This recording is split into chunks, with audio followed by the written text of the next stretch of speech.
Hello everyone. आशा करता हूँ आप सभी अच्छे होंगे। मैं प्रकाश साहू आप सभी का स्वागत करता हूँ सेल्फ स्टडी अड्डा पर। तो लास्ट के लेक्चर में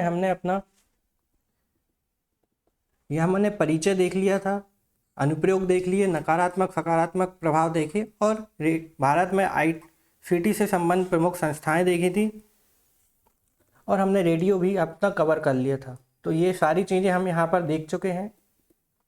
तो यहाँ तक हमारा कवर हो गया था रेडियो। आज हम स्टार्ट करने वाले हैं अपना कंप्यूटर से और हो सकता है ये आज का वीडियो थोड़ा लंबा जाए क्योंकि कंप्यूटर में बहुत सारी चीज़ें रहती हैं। आपके कंप्यूटर हो गया सामान्य परिचय, इसकी पीढ़ियाँ हो गई तो 5 पीढ़ियाँ होती हैं। फिर इसके प्रकार होते हैं तो 3 प्रकार से इनको अलग अलग तरीके से वर्गीकृत किया गया है। फिर कंप्यूटर की संरचना पढ़ेंगे कि कंप्यूटर की संरचना में हम इसमें पढ़ेंगे कि आपका इनपुट आउटपुट डिवाइस, सीपीयू और फिर मेमोरी रहती हैं, तो उनके बारे में जानेंगे। तो थोड़ा लंबा होगा तो आराम से पानी वगैरह लेके आप बैठिए। चलिए देखते हैं कंप्यूटर। तो परिभाषा में कंप्यूटर एक मशीन है जो डाटा स्वीकार कर उसे भंडारित करती है, मीन्स स्टोर करती है, एवं दिए गए निर्देशों को अनुप्रयोग उनका विश्लेषण करके हमें आउटपुट देती है। मीन्स जो आपको इंस्ट्रक्शन देते हैं, मीन्स निर्देशों का ये पालन करती है और उनका विश्लेषण मीन्स उनको प्रोसेस वगैरह या एनालाइज करती है और हमें आउटपुट देती है। मीन्स अगर हमने उससे बोला कि 2+2 करो तो ये हमने इंस्ट्रक्शन दिया, अब इसको वो प्रोसेस करेगी और हमें आंसर देगी 4। तो ये 4 आंसर ऐसे मिलेगा हमें, तो ये कहलाता है। तो ये कहलाया आपका इनपुट और ये कहलाया आउटपुट, और बीच में जो प्रोसेस हुई वो आपका कहलाता है प्रोसेस। विशेषताएं देखते हैं। कंप्यूटर तीव्र गति से काम करता है, स्वचालित होता है, मीन्स एक बार इंस्ट्रक्शन देने के बाद खुद ही अपना सारी चीज़ें करके हमें रिजल्ट दे देता है। फास्ट होता है, त्रुटि रहित कार्य होता है कि कंप्यूटर अगर आपने बहुत जटिल से जटिल इसको गणना करने के लिए बोले या कोई भी काम करने बोले तो बहुत ही कम चांसेस हैं कि इसकी एरर आएंगे या फिर वो गलती होगी इससे। और अगर वो कंप्यूटर से कोई गलती होती भी है तो वो गलती मानव गलती कही जाती है कि मानव ने अपना प्रोग्राम सही से नहीं बनाया जिसके कारण कंप्यूटर गलती कर रहा है। तो इसमें त्रुटि रहित कार्य होता है। स्थायी एवं विशाल भंडार क्षमता होती है, स्टोरेज इसमें बहुत बड़े और परमानेंट होते हैं। भंडारित सूचनाओं को तीव्र गति से प्राप्त करने की क्षमता होती है, मीन्स आपके जो स्टोर्ड आपका डाटा होता है, इंफॉर्मेशन होती है, उसको हम बहुत जल्द सर्च कर सकते हैं। इसमें जल्द निर्णय लेने की क्षमता होती है। विविधता होती है कि हम इसमें गणना के अलावा बहुत सारे काम कर सकते हैं, मीन्स हम मनोरंजन की चीज़ें भी देख सकते हैं, हम अपना काम भी कर सकते हैं। इससे आपका होमवर्क, घर के काम भी हो सकते हैं, आपके बिजनेस के वर्क भी हो सकते हैं, और प्रोफेशनल जो वर्क होते हैं आर्ट्स वाले, इंजीनियरिंग वाले, वो वर्क भी आपके यहाँ हो सकते हैं। इसमें पुनरावृत्ति रहती है, स्फूर्ति रहती है, गोपनीयता रहती है और कार्य की एकरूपता रहती है। और कंप्यूटर से हमें एक चीज़ और चीज़ देखने मिलती है कि अगर कंप्यूटर में आप कोई डाटा स्टोर कर रहे हैं तो अब उस डाटे का आपको पहले क्या होता था, रजिस्टर बनाए जाते थे, जो हमारे रजिस्टर होते हैं कॉपी पेन से, जो हार्ड कॉपी रहती थी। तो अब कंप्यूटर में स्टोर है तो आप इनको कहीं भी लेके जा सकते हैं, यहाँ से वहाँ। ये पोर्टेबल होते हैं, मीन्स पोर्टेबल का हिंदी मुझे याद नहीं आ रहा, तो ये पोर्टेबल होते हैं। अनुप्रयोग देखते हैं कि डाटा प्रोसेसिंग में, एक सेकंड, डाटा प्रोसेसिंग में, सूचनाओं के आदान प्रदान में, शिक्षा, वैज्ञानिक अनुसंधान, रेलवे या वायुयान के आरक्षण में, बैंकिंग, चिकित्सा, रक्षा, अंतरिक्ष प्रौद्योगिकी, संचार। तो आप बहुत सारे क्षेत्रों में कंप्यूटर का प्रयोग देख सकते हैं।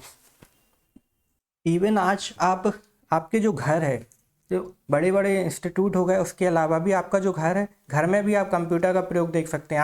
आपकी स्मार्ट टीवी है, वो भी एक छोटा सा कंप्यूटर है, क्योंकि उसमें देखिए आपका स्मार्ट कंप्यूटर के जो फीचर्स हैं वो इंस्टॉल किए गए हैं। आपकी जो वॉशिंग मशीन है कि ऑटोमेटिक अगर वॉशिंग मशीन है तो वो भी एक छोटे से कंप्यूटर आती है, क्योंकि उसमें हमें इंस्ट्रक्शन सारी दिए हुए हैं, उसमें प्रोग्राम बने हुए हैं, हमें सिर्फ इंस्ट्रक्शन देना है, उसे आदेश देना है और वो अपना कार्य कर देगा। तो वो भी मशीन जो है वो भी कंप्यूटर में आती है। तो ये एग्जाम्पल है, हमारे डेली रूटीन में भी कंप्यूटर बहुत लाभदायक है। अब इसकी कुछ सीमाएं हैं, जैसे कंप्यूटर बुद्धिहीन है कि इसमें खुद में सोच समझने की क्षमता नहीं है, हमें इसको इंस्ट्रक्शन देना रहता है। और इसको खर्चीला है कि खर्चीला इस प्रकार से है कि अगर आपको पूरा ये कंप्यूटर सेट बनवाना है या फिर कोई भी मशीन जो है आपको करवानी है तो इसमें स्टार्टिंग में खर्चा होता है, वायरस का खतरा होता है, और विद्युत पर निर्भर रहता है ये। हम देखते हैं कंप्यूटर के इतिहास कि सबसे पहले इतिहास स्टार्ट कैसे हुआ। सबसे पहले हम देखते हैं एबेकस। तो 2400 ईसा पूर्व रोमन एबेकस को बेबीलोन में उपयोग किया जाने वाला उपकरण से विकसित किया गया है। तो 2400 ईसा पूर्व आपका एक उपकरण इस्तेमाल होता था, उसी के हिसाब से एबेकस का आविष्कार किया गया। फिर 1914 में आपका नेपियर्स बोन का आविष्कार हुआ, जो कि आपके स्कॉटिश गणितज्ञ जॉन नेपियर ने किया था। ये जो उपकरण है ये आपका गुणा और भाग करने के काम आता था। फिर 1942 में आपका फ्रांसीसी गणितज्ञ ब्लेज पास्कल, आपने नाम सुना होगा, इन्होंने पास्कलाइन की खोज की थी। फिर 1822 में अंग्रेजी गणितज्ञ चार्ल्स बेबेज ने, ये इम्पोर्टेंट है, पहली स्वचालित गणना मशीन डिफरेंस इंजन बनाया। इसे दुनिया के पहले मैकेनिकल कंप्यूटर के रूप में देखा जाता है। तो Charles Babbage created the first automatic counting machine. ये याद रखना है, इंग्लिश हिंदी दोनों में आपको पूछा जा सकता है, इंग्लिश में भी लिखा आ सकता है ये, तो याद रखना है। फिर आपका 1837 में चार्ल्स बेबेज ने कंप्यूटिंग मशीन लॉन्च की, जिसे एनालिटिकल इंजन कहा जाता है। तो एनालिटिकल इंजन की खोज किसने की? चार्ल्स बेबेज ने। यह 1837 में। यह दुनिया का पहला सामान्य उद्देश्य वाला कंप्यूटर था जो भाप इंजन से संचालित होता था। तो यहाँ आप देख सकते हैं, Charles Babbage launches computing machine called analytical engine. It was the first general purpose computer in the world which was powered by steam engine. याद रखना है। अब ये याद रखना है, पहला कंप्यूटर प्रोग्राम अगस्टा एडा किंग, या फिर इसको एडा लेवरेंस बोलते हैं, तो ये आपका बनाया था पहला कंप्यूटर प्रोग्राम। फिर हम देखते हैं सर विलियम थॉमस द्वारा आविष्कार किया गया पहला आधुनिक एनालॉग कंप्यूटर।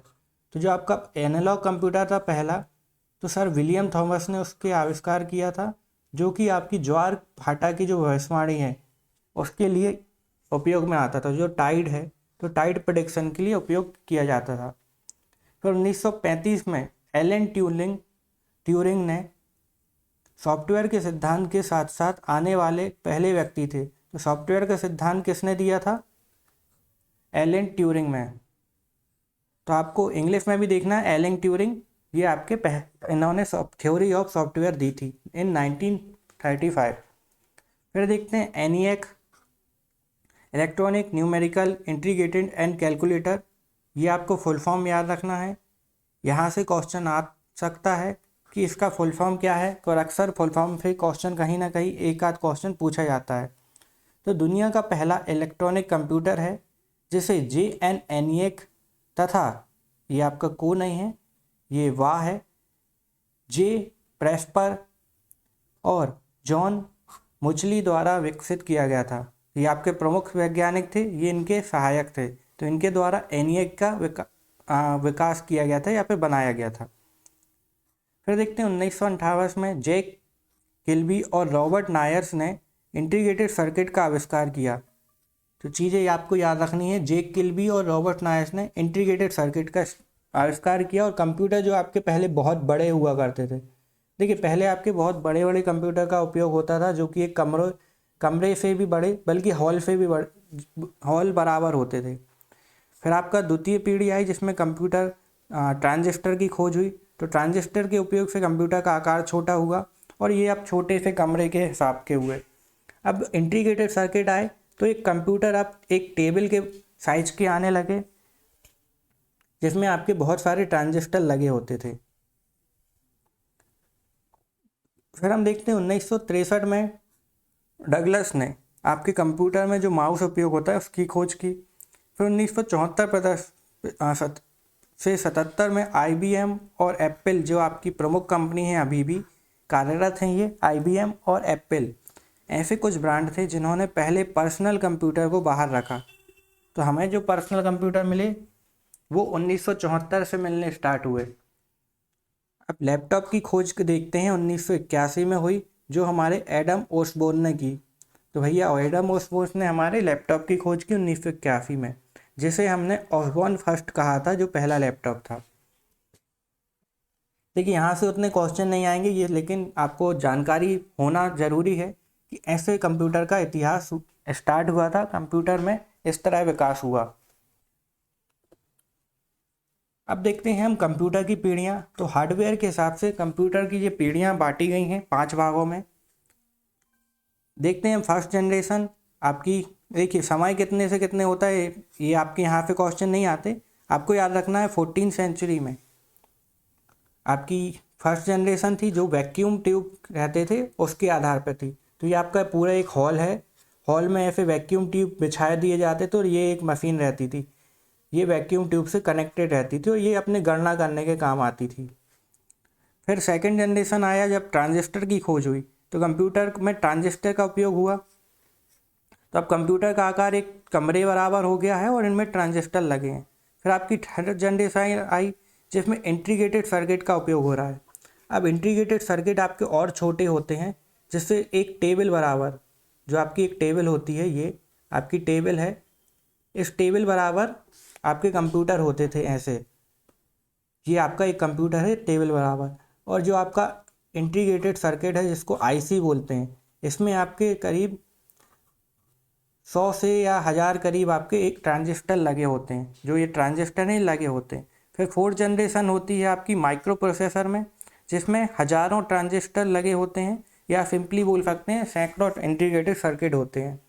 फिर अब फिफ्थ जनरेशन जो है हमारी प्रेजेंट की, वो आपकी आर्टिफिशियल इंटेलिजेंस से संबंधित है, कि आपकी कृत्रिम बुद्धिमत्ता जिसको बोलते हैं, वो आपकी कंप्यूटर में विकसित की जा रही है।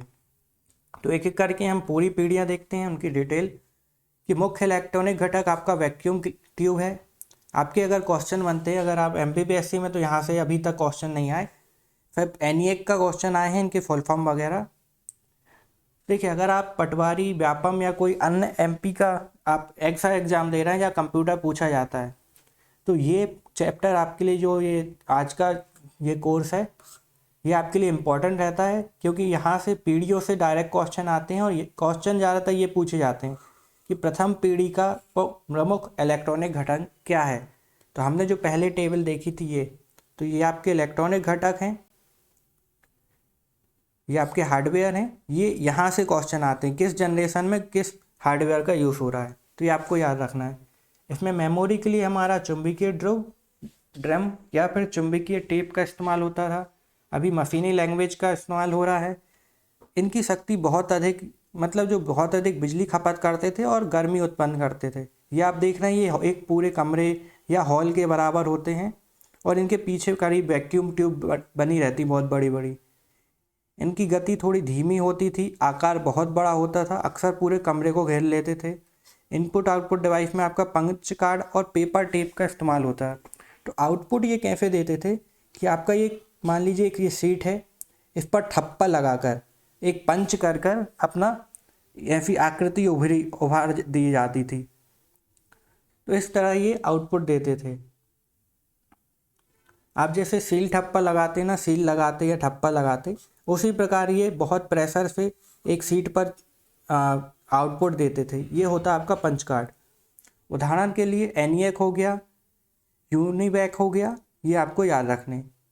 1942 और 1963 के बीच लगभग सिर्फ आपके 100 वैक्यूम ट्यूब वाले ये कंप्यूटर बने थे। तो इनमें खर्चा भी बहुत आता था, तो ज़्यादा कंप्यूटर ये नहीं बने थे। फिर हमारी दूसरी जनरेशन आई, तो ट्रांजिस्टर की खोज हुई 1958 में। तो उसके बाद आपकी ट्रांजिस्टर की कंप्यूटर आने लगे, जो आकार में आपके देखिए छोटे हो गए, और इनमें चुंबकीय कोर और टेप का इस्तेमाल हो रहा है। आपकी जो भाषा है, जो कंप्यूटर की प्रोग्रामिंग भाषा है, उनका भी विकास हो रहा है। तो मशीनी भाषा से अब असेंबली लैंग्वेज का उपयोग होने लगा है। फिर हम देखते हैं आकार, कम बिजली की खपत होने लगी है, कम गर्मी उत्पन्न करते हैं, और आकार में भी ये पहली पीढ़ी से छोटे होते हैं। ओके, ये यहाँ पर इमेज यहाँ दिख नहीं रही है, मैं इसको राइट कर दूंगा PDF में, आपको ये सही दिखेगी।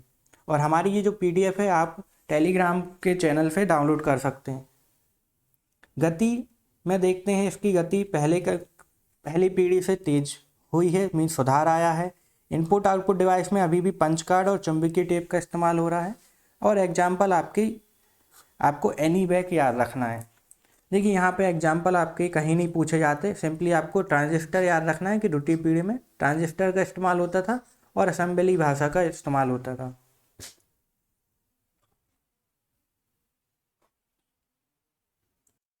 तीसरी जनरेशन में हम देखते हैं जिसको तृतीय पीढ़ी बोलते हैं। इसमें हमारा अब इंटीग्रेटेड जो सर्किट है इनका आपकी खोज हो गई है। तो इंटीग्रेटेड जिसको हम आईसी बोलते हैं सिंपली, इनकी खोज के कारण आपके कंप्यूटर का आकार है जो देख सकते हैं आप एक टेबल के रूप में हो गया है। और इंटीग्रेटेड सर्किट में कई ट्रांजिस्टर लगे होते हैं। अभी भी हमारा चुंबकीय कोर और चुंबकीय टेप आपका या मैग्नेटिक डिस्क जो रहती है मेमोरी में यूज़ हो रही है। अब आपका भाषा का विकास हुआ जिसमें आपकी उच्च स्तरीय भाषा का विकास इस्तेमाल होने लगा, जिसमें हम पास्कल, कोबाल और सी लैंग्वेज का उपयोग कर रहे हैं। आकार द्वितीय पीढ़ी से छोटा हो गया है, सस्ते हो गए हैं और अधिक कार्यकुशल हो गए हैं और इन्हें आप मिनी कंप्यूटर भी बोल सकते हैं। हम आगे देखेंगे मिनी कंप्यूटर क्या होता है। फिर देखते हैं गति आपकी, इसमें गति में सुधार हुआ है, विश्वसनीयता में आपको सुधार हुआ है क्योंकि जो त्रुटि रहती है आपकी एरर्स रहती हैं उनमें कमी आई है। इनपुट आउटपुट डिवाइस में आपका अब मैग्नेटिक टेप का इस्तेमाल होने लगा है। आपकी कीबोर्ड, मॉनिटर, प्रिंटर इनकी खोज हो चुकी है और इनका इस्तेमाल हो रहा है। उदाहरण आपको देख सकते हैं IBM की आपके कुछ उदाहरण हैं, ये आपकी प्रमुख कंपनियां हैं। तो आपको याद रखना है थर्ड जनरेशन में आईसी का प्रयोग होता है और उच्च स्तरीय भाषा का प्रयोग होता है। फिर हम देखते हैं चौथी जनरेशन या फिर इसको चौथी पीढ़ी बोल सकते हैं। इसमें आपका बहुत बड़े पैमाने पर एकीकरण और माइक्रो प्रोसेसर का इस्तेमाल हुआ। ये एकीकरण नहीं है, इसको आपको हिंदी में नहीं इंग्लिश में ही याद रखना है। वेरी लार्ज स्केल इंटीग्रेशन हुआ। इसमें आपके माइक्रो प्रोसेसर का यूज हुआ। एक माइक्रो प्रोसेसर में या फिर माइक्रो चिप में हजारों ट्रांजिस्टर लगे होते हैं। तो आप देख सकते हैं ट्रांजिस्टर आपके हजारों लगे होते हैं, इनका साइज आपका कंप्यूटर का और छोटा हो गया। मेमोरी में आपके सेमीकंडक्टर यूज़ हो रहे हैं जैसे रैम, रोम हो गया। प्रोग्रामिंग भाषा में आपकी उच्च स्तरीय भाषा पाइथन, C+ की जगह आपका CH, जावा स्क्रिप्ट और आपकी कोटलिन इन भाषाओं का प्रयोग होने लगा है। तो भाषाओं का भी विकास हो रहा है। तीसरी और चौथी पीढ़ी की तुलना में भाषाओं का मिश्रण है ये आपका। आकार आपका तीसरी पीढ़ी से की तुलना में छोटा है, सस्ता है और अधिक कार्यकुशल हो गए हैं। अब ये कंप्यूटर हैं आपके पोर्टेबल हो गए हैं। क्या आप इनको पोर्टेबल मतलब क्या होता है? ऐसी वस्तु जिनको हम अपने साथ ले जा सकते हैं कहीं। तो ये उस प्रकार के हो गए हैं कि आपके कहीं भी आप उसको बैग में पैक करके ले जा सकते हैं। गति और बढ़ गई है, सटीकता आई है और विश्वसनीयता में सुधार आया है आपकी तीसरी पीढ़ी की तुलना में। फिर हम देखते हैं इनपुट आउटपुट डिवाइस। इसमें आपको कीबोर्ड, पॉइंटिंग, आपके ऑप्टिकल स्कैनर, मॉनिटर, प्रिंटर ये इनपुट आउटपुट डिवाइस हैं। नेटवर्क में देखते हैं एक साथ जुड़े दो या दो से अधिक नेटवर्क आपके कंप्यूटर का सिस्टम कहलाते हैं। तो इस टाइम पे इंटरनेट की खोज हो चुकी है, तो आपके नेटवर्क से ये जुड़े रहते हैं कि आपस में नेटवर्क से जोड़ सकते हैं। तो आपका नेटवर्क क्या होता है? एक या दो से अधिक कंप्यूटर आपस में जो जुड़े रहते हैं उन्हें नेटवर्क का समूह कहा जाता है।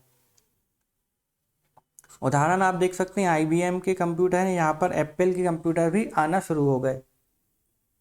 अब देखते हैं पांचवी जनरेशन। तो मुख्य इलेक्ट्रॉनिक घटक आपका पांचवी जनरेशन में आपका आर्टिफिशियल इंटेलिजेंट या कृत्रिम बुद्धिमत्ता है। इसको हम डिटेल में पूरा एक टॉपिक है अलग से पढ़ेंगे।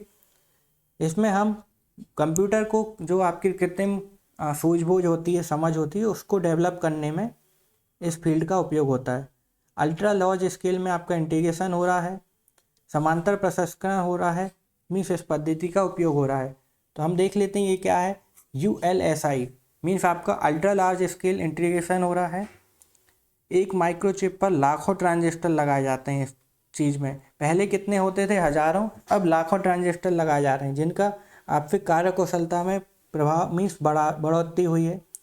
समांतर प्रसंस्करण देखें, या फिर इसको हम पैरेलल प्रोसेसिंग मेथड बोलते हैं। हिंदी मीडियम इंग्लिश मीडियम जो है उनको ये नाम भी याद रखना है दोनों, और हिंदी मीडियम वालों को स्पेशली पैरेलल प्रोसेसिंग मेथड भी याद रखना है और समांतर प्रसंस्करण विधि भी याद रखना है, क्योंकि दोनों में से कोई भी आपको एग्जाम में लिखा आ सकता है। अब कार्यों को एक साथ चलाने के लिए दो या दो से अधिक माइक्रो प्रोसेसर का उपयोग किया जाता है। आपके जो माइक्रो प्रोसेसर होते हैं वो किसी कार्य को करने के काम में आते हैं।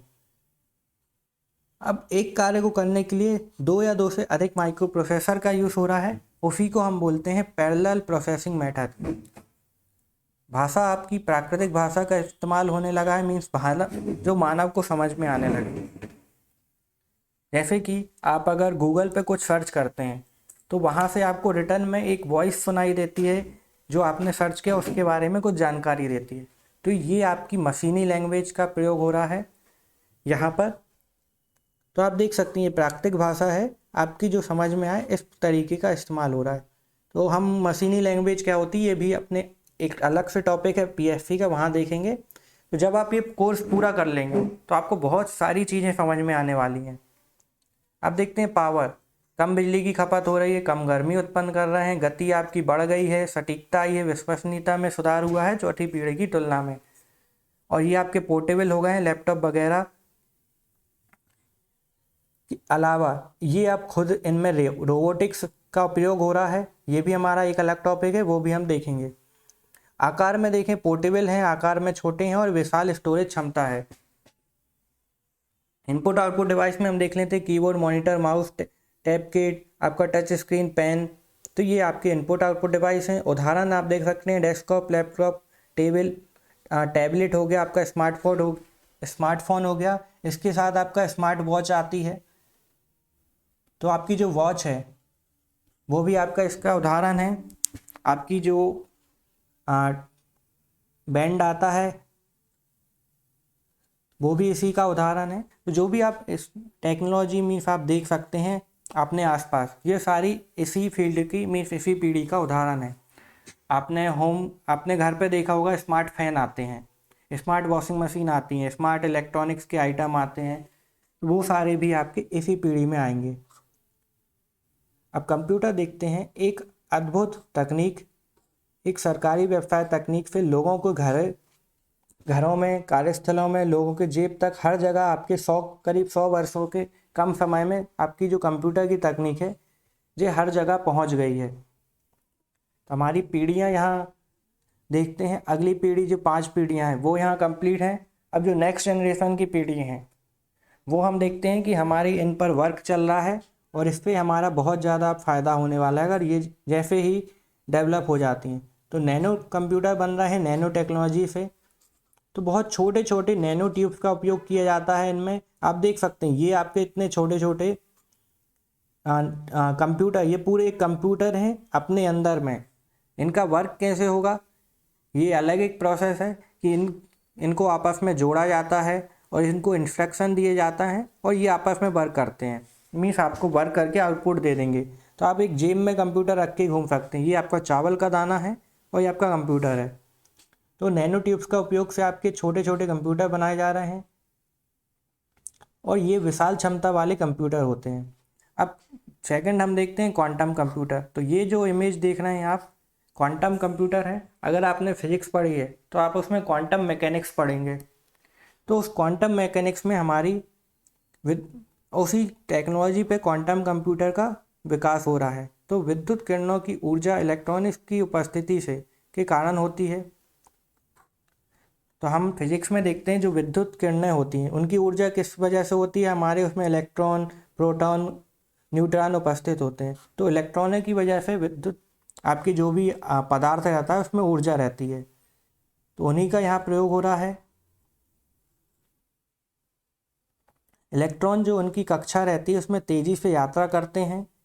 अगर आपने केमिस्ट्री नहीं पढ़ा तो आपको ये थोड़ा समझने में दिक्कत होगा, क्योंकि देखिए आपका एक छोटा सा जो कण रहता है वो इलेक्ट्रॉन, प्रोटॉन, न्यूट्रॉन के बना होता है, और ये जो आपका एक बीच में सेंटर है ये आपका नाभिक है, यह आपका पूरा एक मान सकते कण है, पार्टिकल है। अब इनकी अलग अलग कक्षा रहती है तो इलेक्ट्रॉन अलग अलग कक्षा में चक्कर लगाते हैं, तो ये उसी की बात कर रहे हैं। यह कक्षा तेज़ी से यात्रा करते हैं, इसलिए उन्हें मनुष्य की तुलना में तेज़ी से काम करने वाले कंप्यूटर विकसित करने की क्षमता का प्रयोग वहाँ पर किया। मीन्स उनको नायक की स्थिति के साथ गिना जाता है कि हम इनका प्रयोग करके यहाँ पर क्वांटम कंप्यूटर बना सकते हैं, जिनकी कार्य करने की क्षमता बहुत अधिक रहेगी। तो हमारा जो नैनो कंप्यूटर और क्वांटम कंप्यूटर ये पूरा एक अलग फील्ड है अभी, तो आपको इतने जल्दी तो समझ में नहीं आएगी। आपको सिंपली याद रखना, नैनो कंप्यूटर में छोटे कंप्यूटर बनाए जा रहे हैं और क्वांटम कंप्यूटर में क्वांटम मैकेनिक्स का यूज़ करके आपके बहुत ही शक्तिशाली कंप्यूटर बनाए जाएंगे। तो इन पे अभी वर्क कर रहा है, अभी सक्सेसफुल नहीं हुए, धीरे धीरे चीज़ें स्टार्ट हो जाएंगी यहाँ पर। तो हमारी कंप्यूटर की पीढ़ियाँ कंप्लीट हो गया है। अब हम कंप्यूटर का वर्गीकरण देखेंगे। तो कंप्यूटर के वर्गीकरण में निम्न 3 श्रेणियों के अनुसार किया गया है, हमारे आकार और क्षमता के आधार पर, उद्देश्य के आधार पर, हार्डवेयर डिजाइन और प्रकार के आधार पर। देखिए, आपके यहाँ पर सामान्य और विशेष प्रयोजन है कि आपके सामान्य जो प्रयोजन है घर में जो आप प्रयोग करते हैं कंप्यूटर का, वो हो जाएंगे। विशेष प्रयोजन में आपके अनुसंधान केंद्र या फिर कोई भी बड़ी आपकी संस्था होती है या इंस्टीट्यूशन होता है, उसमें इनका प्रयोग किया जाता है। एनालॉग कंप्यूटर आपके में एनालॉग डिवाइस का यूज़ किया जाता है, आपके बटन्स वगैरह का। तो चलिए हम इनको एक एक करके सारी चीज़ों को देखते हैं। तो सबसे पहले देखते हैं आकार और क्षमता के आधार पर कंप्यूटर को बांटा गया है। आपके माइक्रो कंप्यूटर जो होते हैं सबसे छोटे कंप्यूटर होते हैं।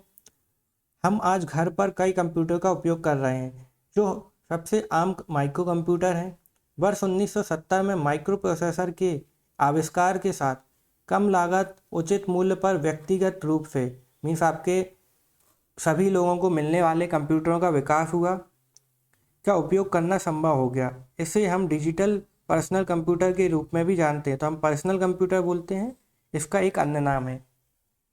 तो ये आपके पर्सनल कंप्यूटर हैं, लैपटॉप हो गया, आपके पीसी हो गए। माइक्रो कंप्यूटर आकार और स्टोरेज क्षमता में न्यूनतम होता है। तो आपके जितने भी अलग प्रकार हैं, मीन्स आपके आकार और प्रकार के आधार पर जो बांटा गया है, micro processor computer, main frame computer, यहाँ हम देख रहे हैं आपका ये micro computer, mini computer, main frame computer और सुपर कंप्यूटर। तो सबसे आकार और क्षमता में ये सबसे कम होते हैं। फिर हम जैसे जैसे ऊपर जाएंगे तो इनकी आकार और क्षमता, कार्य करने की क्षमता बढ़ती जाएगी। इन कंप्यूटरों में इनपुट और output device, software, operating system, network और सर्वर जैसे कई भाग होते हैं। इन सभी को एक पूर्ण व्यक्तिगत डिजिटल कंप्यूटर बनाने के लिए कनेक्ट करने की आवश्यकता होती। तो आपके जो ये पार्ट हैं, इनपुट आउटपुट डिवाइस हो गए। जैसे अगर आपको सिंपली एक मॉनिटर है, ये आपका मॉनिटर है, आप सिर्फ इससे ही काम नहीं कर सकते। आपको इसके लिए माउस चाहिए, कीबोर्ड चाहिए, एक आपको सीपीयू चाहिए, और फिर आपको कनेक्टिविटी के लिए इसमें विद्युत की आवश्यकता पड़ेगी। तो इन सारी चीज़ों को कनेक्ट करने के लिए करके ही आप एक पर्सनल कंप्यूटर का उपयोग कर सकते हैं। हम देखते हैं केवल एक पीसी या लैपटॉप ही माइक्रो कंप्यूटर के उदाहरण नहीं है। माइक्रो कंप्यूटर के अन्य उदाहरण आपके स्मार्टफोन हैं, टैबलेट हैं, पीडीए है, आपका सर्वर हो गया, आपका पॉम टैब हो गया और वर्क स्टेशन हो गया। आपके जो गेम खेलने के लिए आजकल आते हैं वो भी आपके कंप्यूटर हैं। आपके गेम स्टेशन आते हैं छोटे छोटे, निंटेंडो के, वो भी आपके स्मार्ट वॉच वगैरह या आपके इसी आपके माइक्रो कंप्यूटर में आते हैं। माइक्रो कंप्यूटर का प्राथमिक उद्देश्य लोगों को रोजमर्रा के कार्यों और ज़रूरतों को ध्यान में रखकर बनाया गया है, जिससे इनके आपके जो रोज़मर्रा के कार्य हैं वो आसान हो सकें। आप देख सकते हैं आपके मोबाइल से कितने काम आप कर सकते हैं। अगर आप स्मार्ट वॉच का यूज़ कर रहे हैं तो आप जानते हैं स्मार्ट वॉच कितनी फ़ायदेमंद रहती है। आपको जेब में हाथ भी नहीं डालना, मोबाइल नहीं निकालना, आपका सिर्फ आप स्मार्ट वॉच पे बहुत सारी चीज़ें कर सकते हैं। मैसेज भेज सकते हैं, फ़ोन उठा सकते हैं, आप बहुत बात कर सकते हैं ब्लूटूथ से कनेक्ट करके। उससे आप अपनी एप्लीकेशंस ओपन करके उनमें सारी नोटिफिकेशन वगैरह देख सकते हैं, कैलकुलेशन कर सकते हैं आप उसी में। आपके जो रिमाइंडर वगैरह हैं कि आप बार बार मोबाइल निकालेंगे, उससे अच्छा आप घड़ी में रिमाइंडर देख सकते हैं। आपका टुडे लिस्ट, अगर शॉपिंग वगैरह कर रहे हैं, शॉपिंग लिस्ट, टुडे लिस्ट, तो बहुत सारी चीज़ें आप वहाँ पर देख सकते हैं स्मार्ट वॉच में। तो आप देख सकते हैं हमारे रोज़मर्रा के जो दिन प्रतिदिन के कार्य हैं उनमें ये डेली रूटीन में कितना फ़ायदेमंद है। उपयोगकर्ता अनुभव को बढ़ाने के लिए पीसी को इंटरनेट से जोड़ सकता है। अब और इसको आप इंटरनेट से जोड़ लेंगे तो आपको पता ही इंटरनेट में सारी दुनिया है, तो आप दुनिया में सारी चीज़ें वहाँ देख सकते हैं। उपयोग देखते हैं आपके घरों में, कार्यालयों में डेटा के जो स्टोरेज संग्रह होता है वहाँ पर, कि आपको सिंपली अगर अपना डाटा स्टोर करना है तो आप सिंपली उनकी पीडीएफ बनाइए, एक्सेल फॉर्म बनाइए, वर्ड फॉर्म बनाइए और उनको वहाँ स्टोर कर दीजिए। आपको बड़े बड़े रजिस्टर, कॉपी, पेन का इस्तेमाल करने की ज़रूरत नहीं है कि फिर इनको आप अलमारी में स्टोर करें, और अगर आपको इनको कहीं जाना पड़े तो आप इतना पूरा एक बैग लेके नहीं जा सकते। आप सिंपली अपना लैपटॉप उठाइए और अपना चले जाइए, आपको मोबाइल में स्टोर कर सकते हैं। आप इनके व्यावसायिक कार्यों में, शिक्षा, मनोरंजन, प्रकाशन आदि में पीसी का व्यापक रूप से उपयोग किया जा रहा है। कुछ प्रमुख पीसी निर्माता जैसे हैं आपके IBM हो गए, लेनोवो, एप्पल, HCL, आपका HP, आपका डेल हो गया। ये हमारी कंपनियां हैं जो कंप्यूटर का निर्माण करती हैं। उदाहरण में आपका डेस्कटॉप, टैबलेट, स्मार्टफोन, हम टैबलेट, लैपटॉप ये देख ही चुके हैं। नतीजन आज डिजिटल घड़ी के नाम पर किताब, फ़ोन, यहाँ तक कि घड़ी के रूप में माइक्रो कंप्यूटर आ रहा है। तो आप घड़ी में आप अगर किताब पढ़ना चाहते हैं बैठे बैठे तो आप उसमें किताब भी छोटी सी पढ़ सकते हैं। फिर हम बात करते हैं अपनी सेकंड मिनी कंप्यूटर की। तो ये आपके माइक्रो कंप्यूटर से बड़े होते हैं, महंगे होते हैं और कार्य क्षमता इनकी अधिक होती है। ये आप देख रहे हैं, ये अधिक उपयोग मीन्स आपके जो उपयोगकर्ता हैं या फिर जिनको यूजर्स बोल सकते हैं, तो ज़्यादा यूजर्स इसका उपयोग कर सकते हैं। तो हम देखते हैं मिनी कंप्यूटर एक डिजिटल और बहु उपयोगकर्ता कंप्यूटर सिस्टम है। मीन्स आपका इसमें मल्टी यूजर होता है। हिंदी मीडियम का याद रखिए, आपको मल्टी यूजर ये याद रखना है कि आपको सिंपली यहाँ पे ऐसा लिखा आ जाएगा कि मल्टी यूजर क्या होता है। तो ये आपको ये ऐसे याद रखना है, हिंदी और इंग्लिश दोनों के साथ, जिसमें एक से अधिक CPU का कनेक्शन होता है। कि आपके एक से अधिक CPU लगे हैं, तो हम जो पर्सनल कंप्यूटर में देखते हैं एक ही CPU का इस्तेमाल करते हैं, एक बॉक्स रहता है उसको हम CPU बोलते हैं। लेकिन आपके मिनी कंप्यूटर में एक से अधिक CPU होते हैं और एक से अलग ज़्यादा आपके यूज़र इसमें काम कर सकते हैं। इस प्रकार एक व्यक्ति के बजाय कई लोग इन कंप्यूटर पर एक साथ काम कर सकते हैं। मिनी कंप्यूटर मध्यम प्रकार के कंप्यूटर होते हैं। मीन्स आपके माइक्रो कंप्यूटर के बीच से थोड़े पावरफुल होते हैं, और आपके ऊपर जो आप नेक्स्ट पढ़ेंगे मेन फ्रेम कंप्यूटर, तो उनके बीच का होता है और उनकी कार्य क्षमता भी बीच की होती है, जिनमें आपके माइक्रो कंप्यूटर की तुलना में से अधिक कार्य क्षमता और शक्ति और महंगी होते हैं। ये मिनी कंप्यूटर का उपयोग उद्योगों में, बैंकिंग, अनुसंधान केंद्र, आपका वास्तविक समय के अनुप्रयोग के रूप में किया जाता है। बैंक के कर्मचारी के वेतन रिकॉर्ड, खाता, जो बही खाता होते हैं उनके रिकॉर्ड में, शिक्षा में, आपका इंजीनियरिंग में इन मिनी कंप्यूटर का उपयोग होता है। उदाहरण देख सकते हैं PDA-11, IBM 800। तो ये उदाहरण आपको कहीं नहीं पूछे जाएंगे, सिंपली आपको ये समझाने के लिए है कि मिनी कंप्यूटर क्या होते हैं। क्यों आपके क्वेश्चन आएंगे, अगर कभी भी क्वेश्चन आएगा तो आपसे कंप्यूटर की प्रकार पूछे जाएंगे, कंप्यूटर कितने प्रकार के होते हैं, या फिर आकार के आधार पर कंप्यूटर को कितने भागों में बांटा गया है। तो आपको याद रखना है micro, mini, main frame. Hindi English दोनों में आपको, हिंदी मीडियम वालों को याद रखना है, इंग्लिश मीडियम वालों को तो उतनी दिक्कत होगी ही नहीं। मेन फ्रेम और सुपर कंप्यूटर, ये 4 प्रकार से होते हैं, आकार के आधार पर या हार्डवेयर के आधार पर। तो ये आपको याद रखना है। तो ऐसे अगर क्वेश्चन आएगा तो डायरेक्ट ऐसा ही पूरा एक क्वेश्चन आएगा कि इसके बारे में बताइए, या फिर आपके MCQ में अगर क्वेश्चन आएंगे तो ये आएगा कि माइक्रो कंप्यूटर और मेन फ्रेम कंप्यूटर के बीच के कंप्यूटर क्या हैं। तो मिनी कंप्यूटर हैं। हमारे सुपर कंप्यूटर की कार्य क्षमता की तुलना हम की जाएगी, तो आपको ये सारी चीज़ें याद रखनी है। तो हमारा मिनी कंप्यूटर हो गया। अब आते हैं मेन फ्रेम कंप्यूटर पर। तो मेन फ्रेम कंप्यूटर बहु प्रोग्रामिक होते हैं, उच्च प्रदर्शन वाले कंप्यूटर हैं और बहु उपयोगकर्ता वाले होते हैं। तो हम इसमें देखते हैं मल्टी प्रोग्रामिंग का उपयोग होता है, हाई परफॉर्मेंस होते हैं और मल्टी यूजर होते हैं। तो याद रखना है, इस कंप्यूटर पर एक समय में 100 से अधिक यूजर या फिर उपयोगकर्ता कार्य कर सकते हैं। हाई स्पीड डेटा प्रोसेसिंग के साथ साथ आपका ये मेन फ्रेम स्टोरेज क्षमता भी इनकी बड़ी होती है, काफ़ी ज़्यादा डाटा स्टोर कर सकते हैं, साइज में ये बड़े होते हैं, महंगे होते हैं, अभी तक हमने जितने पढ़े उनसे महंगे होते हैं। साथ ही एक बार में सैकड़ों इनपुट और आउटपुट डिवाइस का हैंडल कर सकते हैं। तो आप देख रहे हैं सैकड़ों यूजर उपयोग कर रहे हैं, तो सबके पास अपना कीबोर्ड होगा, माउस होगा, सब अपना इनपुट कर रहे हैं और उसमें आउटपुट ले रहे हैं। तो आपके सैकड़ों यूजर अपने इनपुट आउटपुट दे सकते हैं।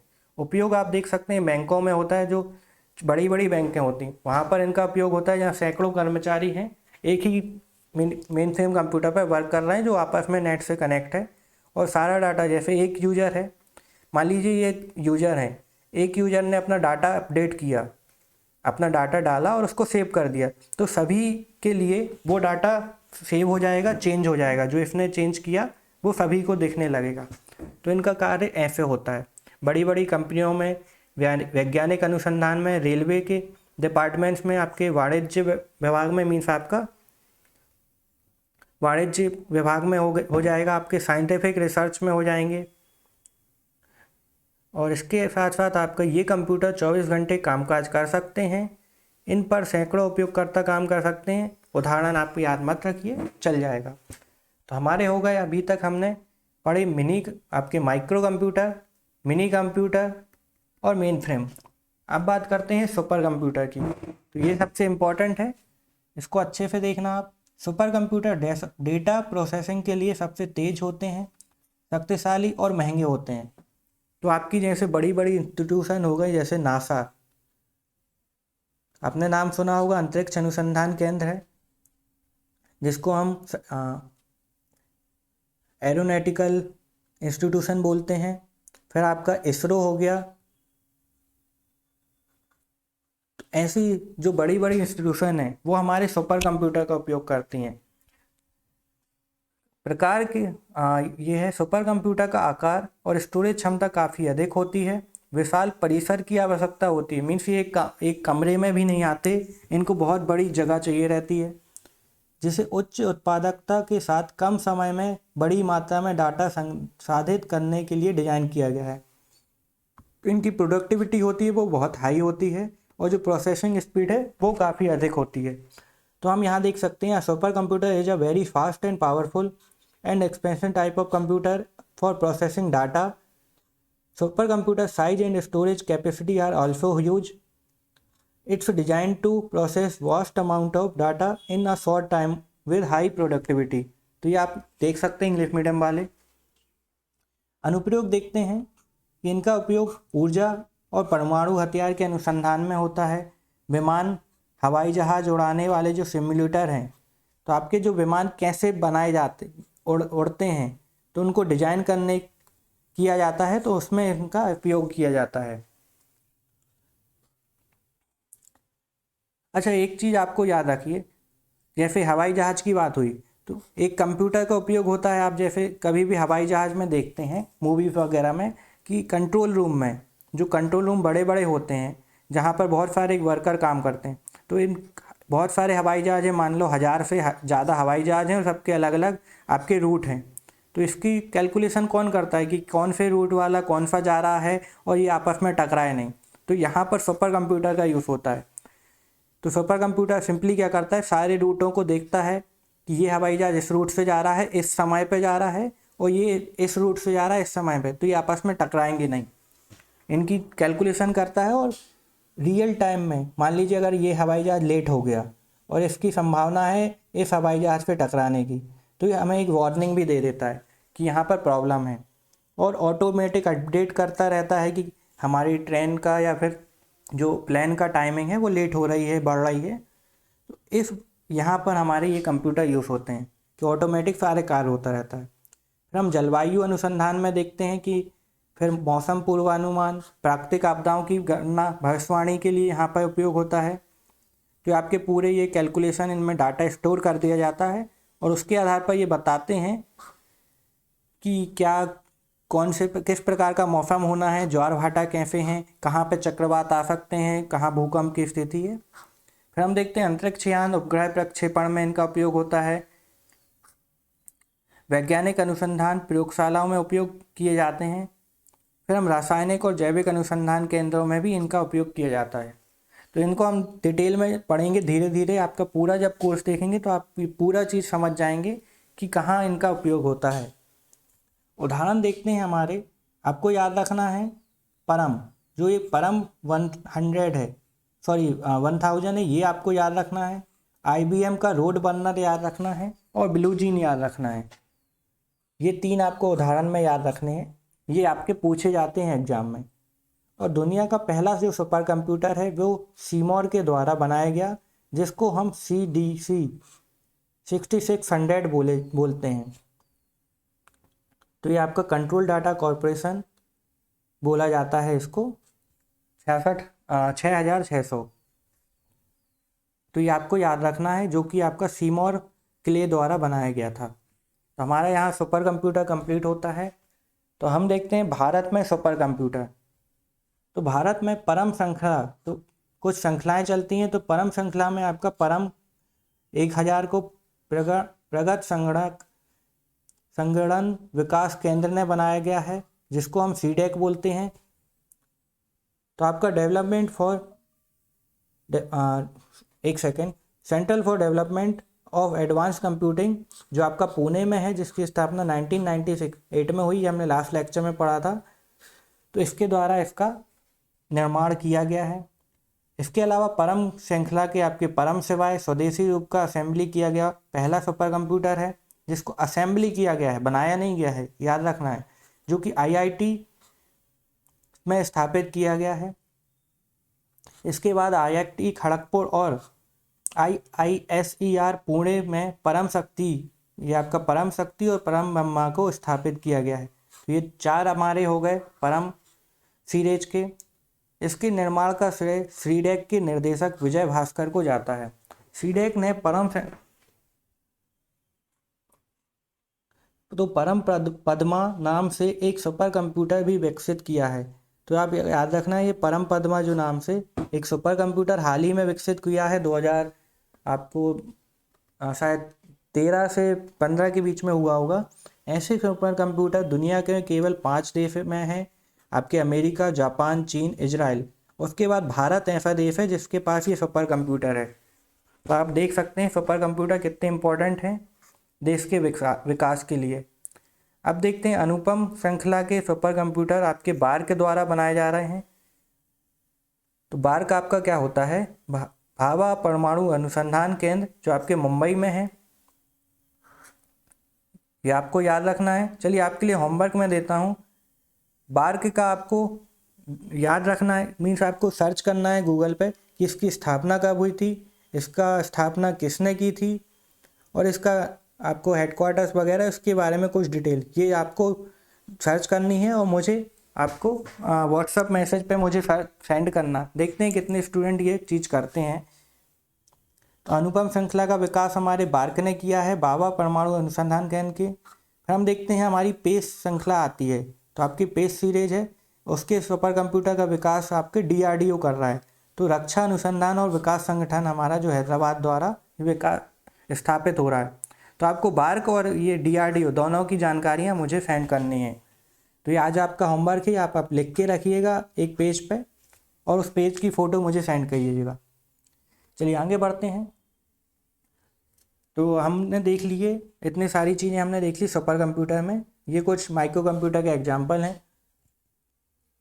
तो हमारी आकार और हार्डवेयर के आधार पर हमारा कंप्यूटर का वर्गीकरण कंप्लीट होता है। अब देखते हैं उद्देश्य के आधार पर। तो पहला है सामान्य उद्देश्य।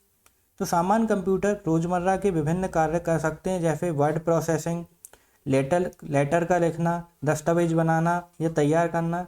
इसमें रिकॉर्डिंग कर सकते हैं, आपकी वीडियो एडिटिंग, रिकॉर्डिंग या किसी भी प्रकार की। आपका वित्तीय विश्लेषण कर सकते हैं, मीन्स आपका फाइनेंशियल एनालिसिस कर सकते हैं। आप दस्तावेजों को प्रिंट कर सकते हैं या फिर इनको अरेंज कर सकते हैं। डेटाबेस इसको आप स्टोर कर सकते हैं, उनका मैनेजमेंट कर सकते हैं, उनको बना सकते हैं और गणना करने के लिए भी इनका उपयोग किया जाता है। ऐसे कंप्यूटर का आकार, स्टोरेज क्षमता और लागत मुख्य रूप से कम होती है। इन कंप्यूटरों की क्षमता विशिष्ट कार्यों को करने में सीमित होती है कि ये विशिष्ट कार्य बहुत उतने अच्छे से नहीं कर पाते, तो ये आपके डेली रूटीन के काम करने के लिए होते हैं। फिर भी इनमें बहुमुखी प्रतिमा है और यह लोगों की बुनियादी ज़रूरतों को घर या कार्यस्थल पर वातावरण में पूरा कर सकते हैं। उदाहरण देख सकते हैं, आपका डेस्कटॉप हो गया, आपका पीसी जिसे बोला जाता है, लैपटॉप हो गया, आपका मोबाइल फ़ोन हो गया, आपकी टैबलेट हो गई, फिर आपका स्मार्ट वॉच भी इसी में शामिल हो जाएगा और फिर आपका पॉम टैब हो गया। तो ये सारे इसके उदाहरण हैं। फिर हम देखते हैं विशेष प्रयोजन के आधार पर। तो विशेष प्रयोजन में आपके देखिए आपका यहाँ पर एक सेकंड, जो सामान्य प्रयोजन में तो आपके माइक्रो कंप्यूटर हैं, ये इस सीरीज में आएंगे। अब विशेष में आपके मिनी कंप्यूटर आ जाएंगे, आपके मेन फ्रेम भी इसी में आएंगे और आपके सुपर कंप्यूटर, ये आपके इसके उदाहरण होंगे विशेष प्रयोजन के। तो ये चीज़ याद रखनी है, ये कंप्यूटर किसी विशेष या विशेष कार्य को करने के लिए डिज़ाइन किए जाते हैं।